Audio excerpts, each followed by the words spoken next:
Hallo und herzlich willkommen zu einer neuen Folge von Deutsch klingt. Ich bin Thomas.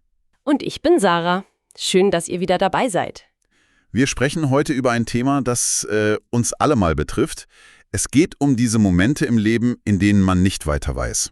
Genau, es geht um Probleme, um Stress und um diese wirklich, wirklich schwierigen Entscheidungen.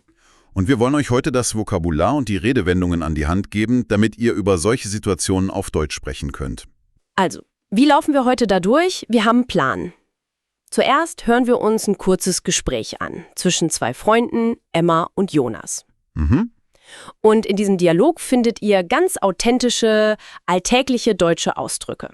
Und danach, da nehmen wir uns jede einzelne Redewendung vor. Ganz langsam, ganz klar. Wir erklären die Bedeutung, geben euch einfache Beispiele und teilen auch ein paar persönliche Geschichten, damit das alles ein bisschen besser hängen bleibt. Genau, und macht euch keinen Stress, ihr müsst nicht alles beim ersten Mal verstehen. Absolut. Haltet einfach an, spult zurück, hört es euch nochmal an. So, lasst uns mal reinhören. Wie gehen Emma und Jonas mit einer wirklich schwierigen Woche um? Als Emma: Jonas, du, ich weiß gar nicht, wo mir der Kopf steht. Mein Kopf ist heute total durcheinander. Oh, was ist los, Emma? Ach, ich stehe vor einem riesigen Dilemma. Ich habe 2 Jobangebote und mein jetziger Job macht mir das Leben zur Hölle. Ich fühle mich, als würde ich total in der Klemme stecken. Puh, das klingt heftig. Was sind das denn für Probleme? Eher so die Sorte leicht irritierend oder schon extrem nervig? Beides. Manchmal möchte ich mich einfach zurücknehmen und jemand anderen entscheiden lassen. Ich hoffe nur, ich fange bald an, Licht am Ende des Tunnels zu sehen. Pass auf, dass du nicht in eine Sackgasse gerätst. Wir sollten der Sache vielleicht mal auf den Grund gehen. Ja, vielleicht hast du recht. Du musst einfach ein Gefühl dafür bekommen, was dir wirklich wichtig ist. So, das war der Dialog. Und jetzt schauen wir uns das mal genauer an. Fangen wir direkt mit Emmas ersten Satz an. Sie sagt, mein Kopf ist heute total durcheinander. Man könnte auch sagen, ich habe einen riesigen Wirrwarr im Kopf. Das beschreibt dieses Gefühl, wenn der Geist einfach unordentlich ist, total verwirrt. Man weiß gar nicht, was man zuerst denken oder tun soll. Oh ja, das kenne ich, als ich meinen allerersten Job als Lehrer angefangen habe. Ja. Da war ich morgens so durcheinander, dass ich mal mit 2 verschiedenen Schuhen aus dem Haus gegangen bin. Ernsthaft.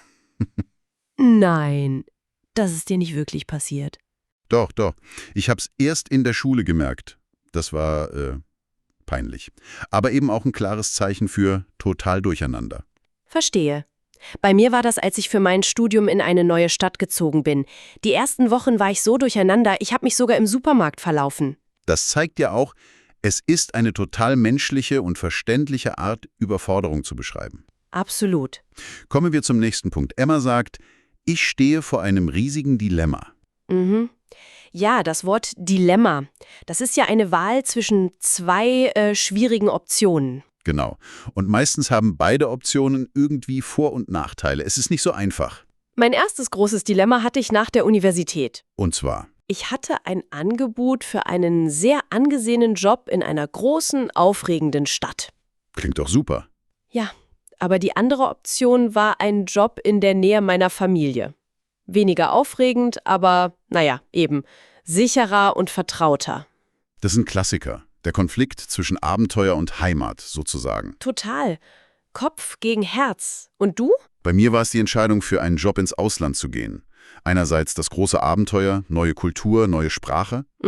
Andererseits eben Familie und Freunde hier zurücklassen. Das war ein echtes Dilemma für mich. Und genau das steckt in diesem Wort. Ein innerer Kampf. Der dann zu dem Gefühl führt, das Emma als nächstes beschreibt. Sie sagt, ich fühle mich, als würde ich total in der Klemme stecken. Uff, ja, in der Klemme stecken. Das bedeutet, man ist in einer schwierigen Situation gefangen und kommt nicht so leicht wieder raus. Man hat wenig Handlungsspielraum. Genau, es fühlt sich eng an. Ich erinnere mich da an eine Anekdote aus meiner Jugend. Erzähl. Ich hatte mir das Fahrrad von einem Freund geliehen und habe einen riesigen Kratzer reingemacht. Oh nein. Ja, und ich hatte absolut kein Geld für die Reparatur. Ich wusste wochenlang nicht, wie ich es ihm sagen sollte. Ich habe mich so gefühlt, als würde ich in der Klemme stecken. Verstehe.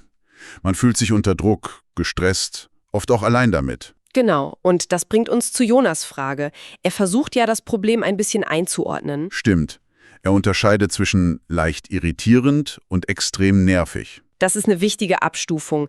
Leicht irritierend, das sind so die kleinen, alltäglichen Ärgernisse. Zum Beispiel, wenn man seinen Kaffee verschüttet. Oder wenn auf dem Weg zur Arbeit jede einzelne Ampel rot ist. Das ist ärgerlich, aber man vergisst es schnell wieder. Aber extrem nervig. Das ist eine andere Kategorie. Absolut. Das sind Dinge, die einen wirklich wütend machen. Oft, weil sie sich wiederholen oder weil sie respektlos sind. Wie der Nachbar, der jede Nacht laute Musik spielt. Genau das. Oder der Mitbewohner, der sein schmutziges Geschirr tagelang stehen lässt. Das ist nicht mehr nur irritierend, das ist extrem nervig. Das zehrt an den Nerven. Ganz genau. Emma fühlt sich von all dem so überfordert, dass sie sagt, manchmal möchte ich mich einfach zurücknehmen. Sich zurücknehmen. Das ist interessant, oder? Es bedeutet, dass man bewusst entscheidet, nicht die Führung zu übernehmen. Man überlässt jemand anderem die Kontrolle. Genau. Ich stelle mir das immer vor wie beim Autofahren. Man wechselt vom Fahrersitz auf den Rücksitz. Das ist ein gutes Bild. Ich hatte das mal bei einem Gruppenprojekt an der Uni. Ich habe immer versucht, alles zu kontrollieren. Und? Es hat nicht funktioniert. Irgendwann habe ich mich bewusst zurückgenommen, die anderen machen lassen und plötzlich lief es viel besser. Siehst du? Sich zurückzunehmen ist also oft ein Zeichen von Klugheit und nicht von Schwäche. Manchmal muss man loslassen. Das stimmt. Und wenn man das schafft, dann kommt vielleicht dieser Moment, den Emma sich erhofft. Sie will endlich Licht am Ende des Tunnels sehen. Ach, eine meiner Lieblingsredewendungen. So hoffnungsvoll. Ja, total. Es bedeutet, man erkennt, dass eine schwierige Phase bald vorbei sein wird. Man sieht eine Lösung, auch wenn sie noch in der Ferne liegt. Ich musste da an die Zeit denken, als ich für eine große Reise gespart habe. Ich hatte 2 Jobs, es war unglaublich anstrengend. Puh. Aber jedes Mal, wenn ich auf mein Sparkonto geschaut habe, hatte ich das Gefühl, das Licht am Ende des Tunnels zu sehen. Ich wusste, wofür ich das mache. Das kenne ich. Bei meiner Masterarbeit war das genauso. Monatelang nur Stress und Arbeit. Aber dann kam der Moment, wo ich wusste, okay, noch ein paar Wochen, dann ist es geschafft. Das war das Licht am Ende des Tunnels. Aber Jonas warnt sie ja auch. Er sagt, sie soll aufpassen, dass sie nicht in eine Sackgasse gerät. Das ist die andere Seite der Medaille, das Gegenteil von Hoffnung sozusagen. Eine Sackgasse ist ja eine Straße, die einfach aufhört. Genau. Und im übertragenen Sinn bedeutet es, man kommt an einen Punkt, an dem es keinen Fortschritt, keine Optionen mehr gibt. Man steckt fest. Ich habe mal versucht, Programmieren zu lernen. Und? Ich habe Kurse gemacht, Bücher gelesen, aber irgendwann habe ich gemerkt, das ist einfach nichts für mich. Ich bin damit in eine Sackgasse geraten, ich musste umdrehen und was anderes probieren. Das ist aber auch wichtig zu erkennen. Eine Sackgasse ist kein persönliches Scheitern. Sondern? Es ist ein Signal, dass es Zeit für eine neue Richtung ist. Ein sehr guter Punkt. Um das zu vermeiden, schlägt Jonas ja etwas Konkretes vor. Er sagt, wir sollten der Sache auf den Grund gehen. Ja, das ist der analytische Ansatz. Man will die wahre Ursache eines Problems finden, nicht nur an der Oberfläche kratzen. Genau, es geht darum, Fakten zu finden, anstatt nur zu spekulieren. Ich habe mal in einer Sprachschule gearbeitet, da sind plötzlich immer weniger Schüler in einen bestimmten Kurs gekommen. Mhm. Wir hätten raten können, woran es liegt. Aber wir haben uns entschieden, der Sache auf den Grund zu gehen. Wir haben die Leute angerufen. Und was kam raus? Es lag am neuen Busfahrplan. Die Leute kamen einfach nicht mehr pünktlich zum Kurs. So einfach war das. Hättet ihr nie erraten. Niemals. Und das bringt uns zur letzten Redewendung, dem Ziel des ganzen Prozesses. Jonas sagt, Emma muss ein Gefühl dafür bekommen, was sie wirklich will. Ein Gefühl für etwas bekommen. Oder man sagt auch etwas begreifen. Ja, das ist mehr als nur Wissen. Es ist ein tiefes, klares Verständnis, das sich entwickelt. Absolut. Denk mal ans Autofahren lernen. Oh ja. Am Anfang ist alles verwirrend. Kupplung, Schaltung, Verkehr. Man ist total überfordert. Definitiv. Aber mit der Zeit, mit Übung, bekommt man plötzlich ein Gefühl dafür. Man muss nicht mehr über jeden Schritt nachdenken.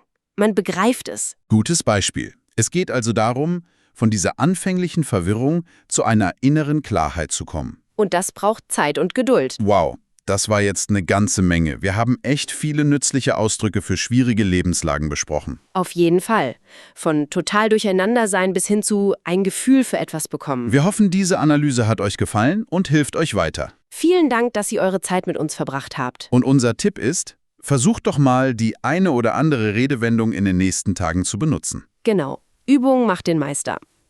Wir hoffen wirklich, euch hat diese Folge gefallen. Wenn ja, dann abonniert doch unseren Kanal Deutsch klingt. Hinterlasst uns gerne einen Kommentar und teilt die Folge mit anderen, die ihre Deutschkenntnisse verbessern wollen. Wir würden uns riesig freuen. Macht's gut und passt auf euch auf. Tschüss. Bis zum nächsten Mal.